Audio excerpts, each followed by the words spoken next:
Welcome to Brain Vision. So we have a ramp like this, and we're given the distance down the ramp is 0.6 meters, and the height of the ramp is 0.2 meters. Now there's a ball rolling down each track, and they each have a mass of 25 grams, which is 0.025 kilograms. And there's a force of friction pointing back up the ramp. It's also 0.025 newtons. So we want to find the final velocity of the green ball, which is the one on the top ramp.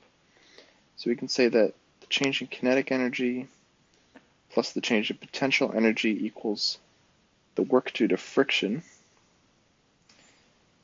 And now I'll just move this over to the other side because we're going to want to solve for velocity. So this is 1/2 m final velocity squared minus initial velocity squared. And the change in potential, this is really gravitational potential, is going to be mg times the change in height, so delta y. And then the work due to friction, well, friction is pointing back up the ramp while the ball is moving down. So they're in opposite directions, so we're going to do negative work on the ball.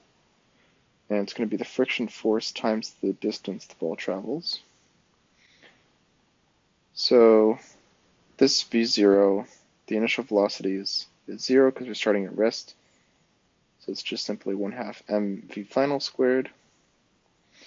And now we can solve for v final. So we're going to have to multiply by 2 and divide by m, and then take the square root. So this is going to be square root of 2 times minus 0.025 times 9.8. And now delta y, well, the height is 0.2 meters, but the ball is moving down, so the change in height is actually going to be negative. So negative 0.2 meters. And then minus the force of friction, which is 0.025, times the distance of 0.6 meters. And divide all that by the mass.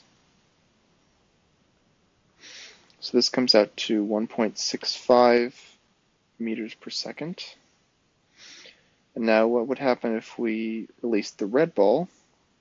I went down this track. Well, looking at this initial energy equation, or actually, let's look at this one, because basically the kinetic energy is going to tell us what the final speed is. So if we have delta k is minus mu g plus work due to friction, well, this change in potential is ultimately a positive number since we have the negative delta y, and it's going to be exactly the same. So it's a positive number. That's the same for the red and the green ball because it doesn't matter. The change in height is the same, doesn't matter what the path is. And then the work due to friction, well, it's the same friction force, but we're moving over a larger distance. So this is going to be still negative, but a bigger negative number. So this overall right side of the equation is going to get smaller. Therefore, the final velocity, well, the kinetic energy is going to be smaller, and the kinetic energy is just the final kinetic energy, which is proportional to the final velocity. So the final velocity of the red ball is going to be smaller than the final velocity of the green ball since it won't have as much kinetic energy once they reach the same point.